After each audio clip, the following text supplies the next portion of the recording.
미국은 현재 중국 전기차에 대한 추가적인 관세 인상을 고려 중입니다. 작년부터 올해까지 이어졌었던 게 IRA와 CRMA였고 최근에 나왔었던 게 FEOC였습니다. 네, 요번 건은 FEOC의 연장선으로 좀 보는 게 좋을 것 같고요. 내용은 로이터랑 모터트렌드 이 두 곳에서 가져왔는데 다 영어예요. 그래서 제가 이거를 직접 해석해서 번역하고 해석해서 전달드릴 예정입니다. 표면적으로 드러나와 있는 거는 IRA랑 CRMA로 중국을 견제해 주니까 자국 내에 있는 특히나 우리나라 기업들 같은 경우에는 이득을 볼 수 있겠다. 요게 포인트였는데 관세 인상도 해주니까 중국 애들이 더 힘들겠구나. 우리가 이득을 보겠구나. 이렇게 나와 있죠. 물론 맞습니다. 그것도 맞는데 세부 내용들을 읽다 보면 요거를 왜 이렇게 하고자 하는지 그리고 내년 바이든 재선을 앞두고 나서 11월 달에 진행되죠. 요걸 앞두고 나서 미국이 중국에 대한 강경 대책을 내놓고 있는 이유에 대한 좀 생각을 해볼 필요가 있습니다. 내용은 총 6페이지고 중간에 중복되는 내용이 있긴 한데 중요한 내용은 뒤쪽으로 좀 빼놨습니다. 자, 첫 번째 내용, 미국 의원들은 중국산 차량에 대한 관세 인상을 검토함과 동시에 중국이 멕시코를 통해서 미국으로 수출하는 것을 어떻게 막을 수 있는가에 대한 추가적인 조사를 할 것이고 이것에 대한 논의를 할 예정이라고 합니다. 이 내용이 뒤에 나와 있어요. 그러니까 아무래도 지금 중국이 미국 시장에 진입하는 것 자체가 매우 어려운 상황이기 때문에 이걸 우회로로 잡기 위해서 멕시코를 통해 들어오고 있는 건데 최근에 반도체 쪽에서도 좀 비슷한 일이 있었는데요. 중국이 막혀 있다 보니까 중동 지역을 통해서 엔비디아 칩셋을 수입하고 이걸 본인들이 쓰고 있었어요. 요게 발견되기 시작하면서 엔비디아를 통한 제재를 가하기 시작했고요. 요게 지금 반도체 시장을 넘어서 전기차 시장까지 연결되고 있는 겁니다. 뒤에서 내용을 좀 보고요. 중국 차량들은 이미 도널드 트럼프 행정부 때부터 25%의 관세를 부과하고 있었습니다. 이걸 부담하고 있었는데 이걸 다음 행정부인 바이든도 이어받은 거죠. 이게 규모가 3천억 달러입니다. 그래서 내년 초부터 시작해서 장기적으로 이걸 어떻게 핸들링할지에 대한 고민을 하고 있는 거고요. 반면에 전기차 시장이나 아니면 친환경 에너지 쪽으로는 매우 중요하게 보고 있는데 전략적으로 그닥 중요하지 않다라고 여겨지고 있는 품목에 대해서는 오히려 관세 인하를 고려하고 있습니다. 근데 여기서 좀 중요한 거는 관세 인하를 해준다는 거는 어차피 전기차 품목에 대한 관세 인상을 하기 위해서 어떤 명분을 만드는 거죠. 우리가 다 올리는 게 아니라 이러이러한 품목들에 대해서는 낮춰주고 요것들에 대해서는 올릴 거다라고 시사를 하고 있는 겁니다. 여기서 중요한 점은 테슬라와 같은 기업들은 중국을 주요한 수출 허브로 이용하고 있는 거죠. 한편 의원들은 이런 얘기도 하고 있습니다.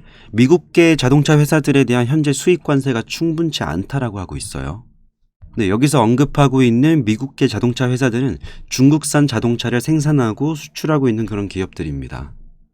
최근 FEOC에도 나온 게 겉으로 보기에는 중국 기업이 아니에요. 그리고 중국 기업이 지분을 가지고 있거나 아니면 중국 공산당 측에서 지분을 가지고 있지 않지만 겉으로 보기에는 아닌 것 같지만 속을 들여다보면 중국 기업인 경우가 되게 있습니다. 그런 기업들이 미국 내에 있는 미국 회사들에도 꽤 많아요. 그래서 이런 기업들에 대해서 수입 관세가 충분치 않다, 인상시켜야 된다. 이렇게 주장하고 있는 의원들이 꽤 많습니다. 물론 이러한 조치가 취해지게 되면 중국 또한 이러한 무역 관계에 있어서 보호적인 조치를 취하게 될 수도 있다는 점을 시사하고 있고요. 두 번째 컬럼인데 미국은 중국산 자동차에 대한 관세 인상을 고려 중이다. 요즘 중국이 유럽과 남미에서 입지를 다져가고 있어요. 유럽과 남미에서 입지를 다져가고 있는데 바이든 행정부는 중국으로부터 오고 있는 중국 자동차와 전기차 배터리에 대한 세금을 올리고자 합니다. 그래서 최근 얘네가 하고자 하는 게 미국 내에 있는 청정 에너지 산업을 키우고자 미국 내에 있는 청정 에너지 산업을 밀어주고 있는데 이러한 움직임은 중국산 값싼 품목에 대한 대항을 하고자 하는 겁니다. 근데 이 과정에서 얘네를 견제하는 과정에서 미국 자동차 기업들 또한 견제를 받을 수 있고 피해를 받을 수 있다라는 겁니다. 실제로 미국 내에서 이미 판매되고 있는 중국산 자동차는 27.5%의 관세를 부여받고 있어요. 근데 이게 포드와 GM 같은 기업들에게도 피해가 같이 갈 수 있고 이미 피해를 받고 있는데 예를 들어서 2024년에 링컨 노틸러스가 출시가 될 건데 얘네가 중국에서 생산이 됩니다. 그리고 GM에서도 SAIC 모터스, 이게 중국 기업이거든요. 얘네랑 같이 세운 조인트 벤처가 있어요. 여기로부터 요 엔비전 모델을 수입해 오는데 요것 또한 걸리게 되고요. 볼보도 중국에서 생산돼 가지고 36,000불 정도에 시작되는 요 가격이 지금 책정되어 있는데, 요 순수 전기차 또한 요 규제 대상에서 걸리게 되고요. 폴스타도 걸리게 됩니다. 폴스타 세단 2 요것도 걸리게 되고요. 그러니까 이 글의 취지는 이거죠. 뭐 중국을 견제하기 위해서 하는 거는 좋은데 이 과정에서 이미 피해를 입고 있고 앞으로 피해를 더 받을 수 있다.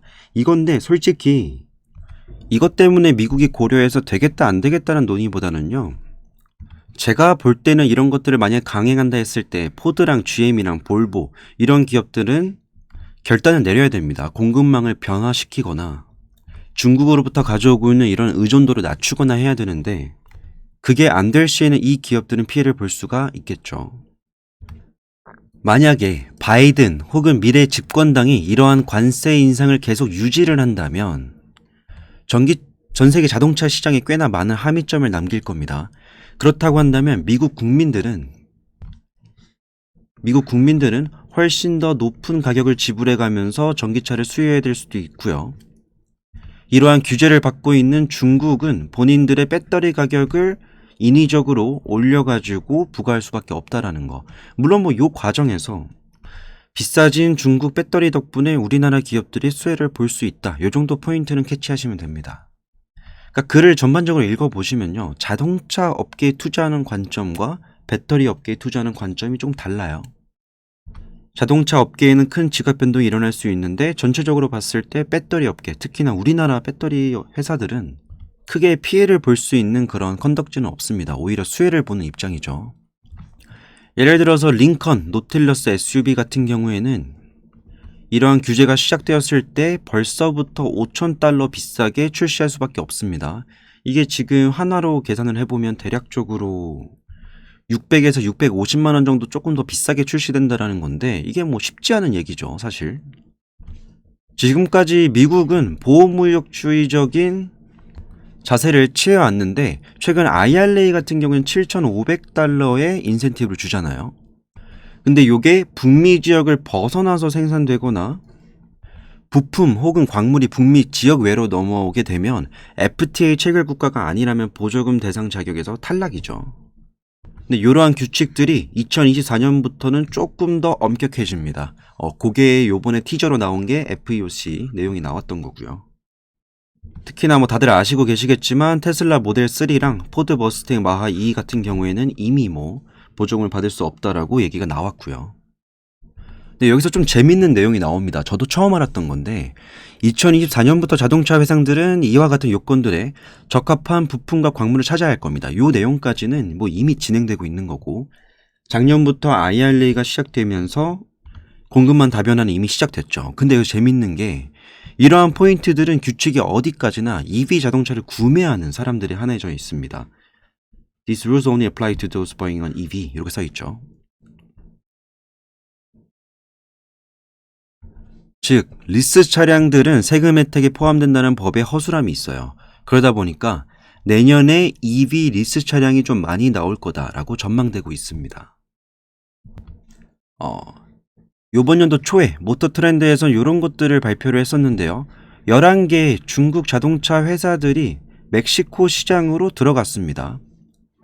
그리고 굉장히 빠르게 10%의 시장 점유율을 가져가기 시작했고요. 이게 아예 제로에서 10%까지 쑥 올라버린 겁니다. 중국 기업들은 멕시코를 미국 시장으로 들어오기 위한, 이게 세규라는 게 숨겨진 입구라는 건데 뭐 뒷문 같은 거죠. 실제로 뒤에서도 백도어리라고 표현하고 있습니다.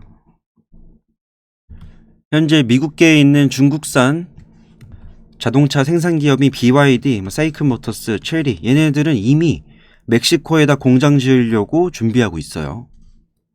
심지어 이 체리 멕시코스 여기에 있는 부회장 같은 경우에는 우리는 이미 미국으로 진입할 준비를 하고 있다, 이렇게 자신감 넘치게 말을 했는데, 이거에 대한 방어를 하기 위해서 지금 미국에서는 논의를 하고 있는 겁니다. 원래도 멕시코는 미국과 캐나다 이렇게 거래를 많이 했어요. 자동차 협정도 따로 있고요. 그 기구도 따로 있었고. 하지만 최근에 중국이 이 멕시코를 무역 경유 국가로 여기고 있고, 요거에 대해서 자넷 옐렌 장관, 굉장히 유명한 사람이죠. 요 사람이 무역 규제를 다시 점검하고 멕시코에 대한 외국 투자 유치를 좀 눈여겨봐야 된다. 모니터링 해야 된다. 이렇게 얘기를 하고 있는 거고요.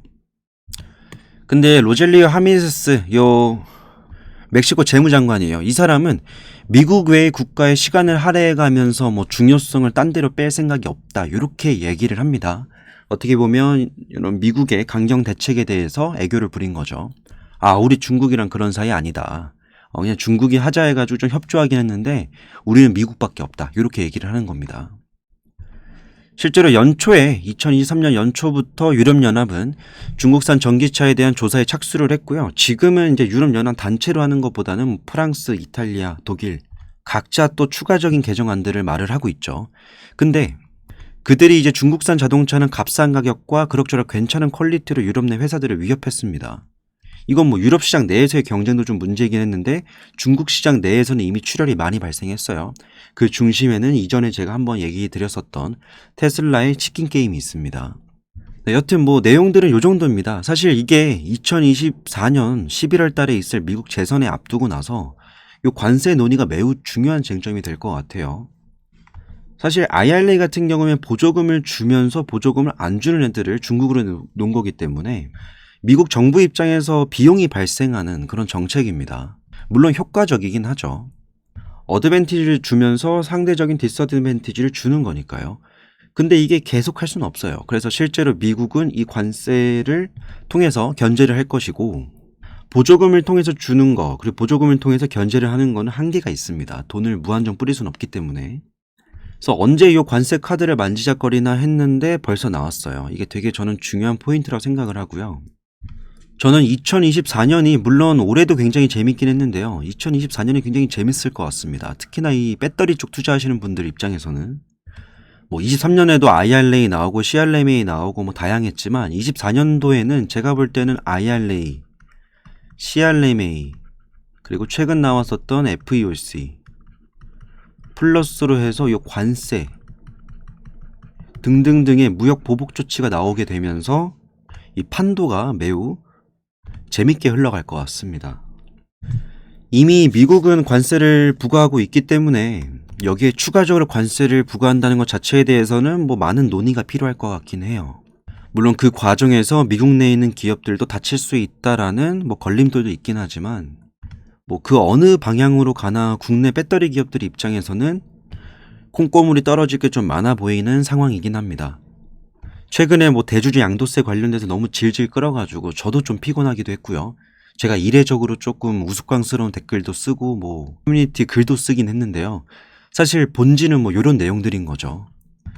사실 뭐 대주주 양도세 때문에 지나치게 떨어지고 대주주 양도세가 좀 완화된다 해가지고 지나치게 오르고 뭐 이렇게 된다라고 한다면 사실 그건 어디까지나 수급적인 영향이기 때문에 거기에 지나치게 휘둘리는 종목이라면 그것 또한 그 종목에 대한 의심을 해봐야 됩니다. 저는 요거는 그냥 지나가는 이슈라고 생각을 하고요. 10억에서 50억 상향된 거 오케이, 그래도 발전이 있었다라고 생각을 하면 될 것 같고, 앞으로 발생할 수 있는 이런 뭐 관세 얘기라든지 리튬 가격 이슈라든지 내년 말부터 완공이 시작되면서 2025년부터는 얼마나 판이 재밌게 흘러갈지 이런 것들을 좀 기대하면서 시장을 바라보면 조금 더 재밌을 것 같습니다. 오늘의 영상 여기까지입니다.